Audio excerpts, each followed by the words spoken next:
Right to information యాక్ట్లో ఇచ్చిన 3,300 ఎకరాలు మీరు చూసుకోండి, మీడియా ముందు పెట్టేశారు. నేనేం ట్రాన్స్పరెంట్గా మీ ముందు మీడియా ముందు పెడుతుండా, జనం కోసం జనం సొత్తు దోచుకుంటుంటే. నేను కాకాని గోవర్ధన్ రెడ్డి, నిజంగా నీకు మీసాలు ఉంటే నువ్వు ఆ 3,300 కాకుండా 2,100 ఎకరాలు రికార్డ్స్ బయట పెట్టించు, డిస్ప్లే చేయించు. మండల కేంద్రాల్లో పెట్టిస్తావా, గ్రామ సచివాలయాల్లో పెట్టిస్తావా, ఎక్కడ పెడతావో పెట్టు, అందరూ వచ్చి చూసుకుంటారు. అసలు రెవెన్యూ డిపార్ట్మెంట్ సచ్చిందా? ఏం చెప్తే చేస్తారా? గ్రామ సభలు పెట్టకుండా ఇచ్చేస్తారా? వేల ఎకరాలు. మేము 2018లో ఈ జిల్లాలో ఇంచుమించు 70,000 ఎకరాలు CGFS నుంచి, కోఆపరేటివ్ జాయింట్ ఫార్మింగ్ సొసైటీ నుంచి ముత్యాలరాజు కలెక్టర్గా DKT పట్టాల కింద మార్చాం. అదే వాళ్ళకి హక్కు కల్పించేశాం. నువ్వు ఇప్పుడు శాశ్వత హక్కు పేరు చెప్పి శాశ్వతంగా ఆ భూములు దోచుకుంటున్నాడు కాకాని గోవర్ధన్ రెడ్డి.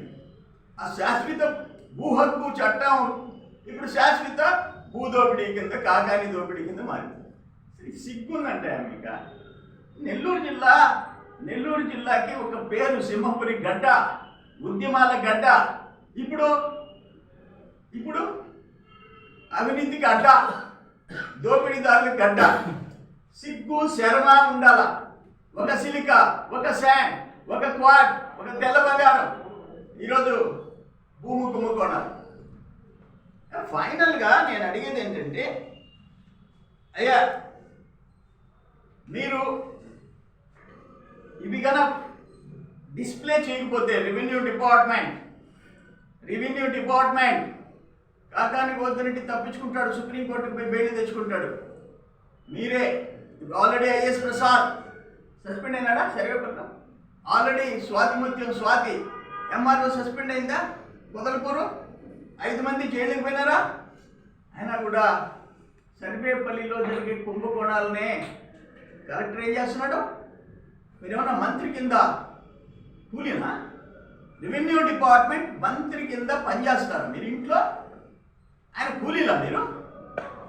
అరే మీసాలు మెలేసి చట్టం ప్రకారం ఆయన మంత్రి కాదు, ముఖ్యమంత్రి కాదు. చాలామంది ముఖ్యమంత్రులనే తప్పులు చేసిన వాళ్ళని పట్టుకున్నారు. ఇది కరెక్ట్ కాదు. వెంటనే మీరు డిస్ప్లే చేయండి. డిస్ప్లే చేయకపోతే తాడో పేడో తేల్చుకుంటాం. మాకేం కొత్త కాదు, ఉద్యమాలు చేయటం మాకేం కొత్త కాదు. వచ్చి నిలబడతాం, మీ కలెక్టరేట్ ముట్టడి చేస్తాం. ఇది మీకు 10 days టైం ఇస్తుండా. ఈ 10 రోజుల్లో మేమేమడుగుతున్నాం? నోటికుండా వచ్చిన 5,445 ఎకరాలు ఆ భూముల వివరాలు, లబ్ధిదారుల పేర్లు, ఊర్లు, ఎక్స్టెంట్, సర్వే నెంబర్ డిస్ప్లే చేయమంటున్నాం. మేమేమి గొంతెమ్మ కోరికలు కోరటంలా. ఎట్లా తయారైపోయినారంటే జిల్లాలో అసలు ఆ డిపార్ట్మెంట్లు మమ్మల్ని చూస్తే భయపడిపోతున్నాయి, ఫోన్లు ఎత్తుతున్నాయి. ఎందుకంటే ఒకటే చెప్తున్నారు, అయ్యా రెవెన్యూ అయినా, మైనింగ్ అయినా, APIC అయినా, ఇంకో పోలీస్ అయినా మా చేతుల్లో ఏముంది?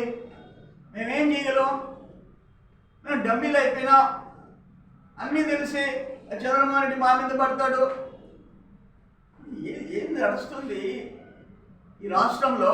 జగన్మోహన్ రెడ్డి రాక్షస రాజ్యంలో చట్టాలు వీళ్ళ కాళ్ళ కింద నలిగిపోతున్నాయి. సో ఫైనలీ నేను ఇదే కోరుతుండా, మీకు 10 days టైం ఇస్తుండా. నేను చెప్పాను కదా, నీకు అందుకే కదా మీసాలు లేక కదా మొన్న హిజ్రాల్ని పంపించావు నా మీదకి. గోవర్ధన్ రెడ్డి హిజ్రాల్ని పంపించావు కదా, అప్పుడే అయిపోయింది నువ్వు మగోడు కాదని తెలిసిపోయింది.